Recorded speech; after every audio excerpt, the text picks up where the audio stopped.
dhaqee jaalatee jaalalaan maraatee fudhatee galee sargii irra dhaabaan fudhatee galee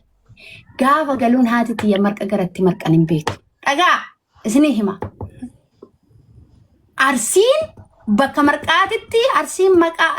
maqaa qabdi malee marqan qabdu garaan qabdu jedhanii bakka sanitti isinii hima wallahi laazim gaafa kaanii maazariin tiyyatu waan marqaa kanan beektu amma wallahi dhugaa jedha waan isa miti seenaadha ammallee yeroo baay'ee dubbatan mana keessatti na marqa marqitee akkaawuntii kenniteef haati tiyya kabaratte biddeena nyaachuu beeti malee waa'ee marqa kanarraan beektu nyaachuu didde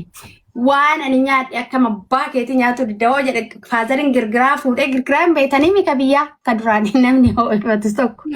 fuudhee asii yoo itti gadi dhiisu sa'aatii tokko gaggabse jedhan amma moya hojjetan marqa raqamu waahidi haati tiyya jechuu barattee jechuu keessummaan dhufu marqa sargii deemtu marqa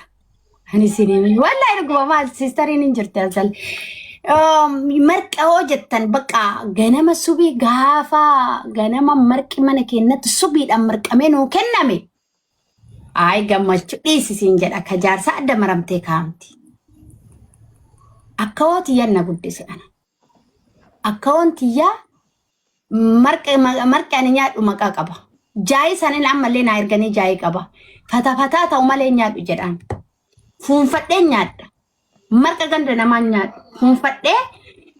xiixee yoo xiixee nama akka nama wanni jedhee qaaranaayaa miti yoo hin xiixin immoo lixi jedha bakka mana barumsaati yoo gale jaahin ganama yeroo ani deemu irra kaamte xuyye yoo mana barumsaa ga'ee deebu xuyye wallahi wa billahi sobaa dubbataan jiru achi marqanii jaahi kan ammaranii oo'aa kana nyaadha alal dhadhaan sanuuyyu marqa yoo taate fal'aana lama sadu waa'ee marqaatirraa namni yeroo haasa'u ananaa dhukkuba deettu dubartiin nyaattee garaa geeffattee duuda jabeeffattee baati sargii sargiitti marqa ebaluu jedhamee yoo ta'urraa baatuu taate marqa isii daa'immantu itti taphata. Argiteen? Okay. Masarateena? Teen wabo waan dhugan qichisiisi.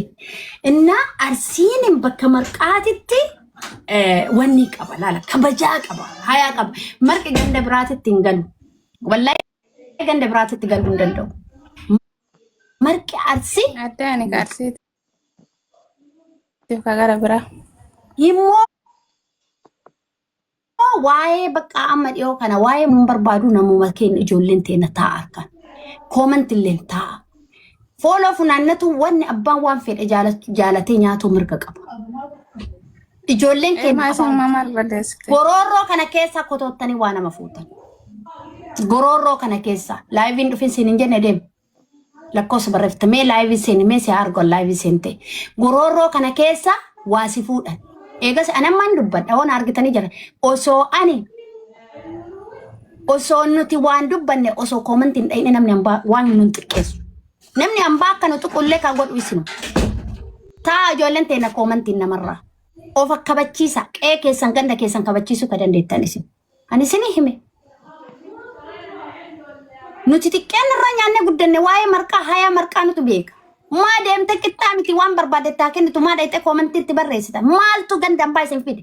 maaltu jecha hin taane ijoollee mateena ka waa barreessitan namni lafaa ka'ee nun tuqu dee gaafa tuqamtan maa tuqamne hin jedhina namni kamtu ati boofni hadhaa tufee sirratti tufee boofa san hadhaa san keessaa baasuuf barboofa san hin ajjeesani okay ataane nuka kanaaf maalinni maal barbaadan mucattee aswaami ka barbaaddu aswaami okay innaa kanaafi jecha namni haga meekan forforii qabdaa bilisiin qabasiifaniyyee jecha namaan jettanii dhayxanii nama xuuxanii namni maanu tuqeente ijoolleen teenna ta'arsii ta'a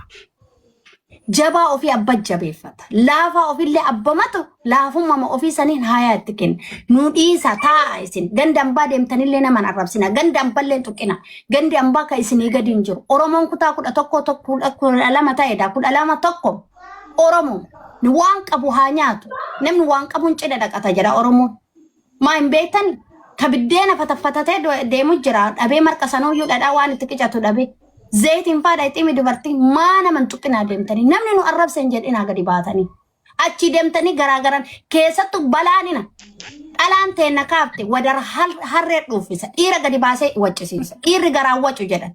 balaa keessani balaa dhalaan kaafte gadi taa isin wallaahi lazim gadi taa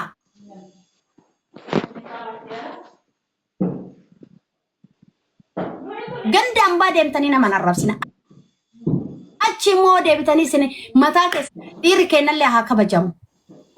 dhuguma dhiirri garaandu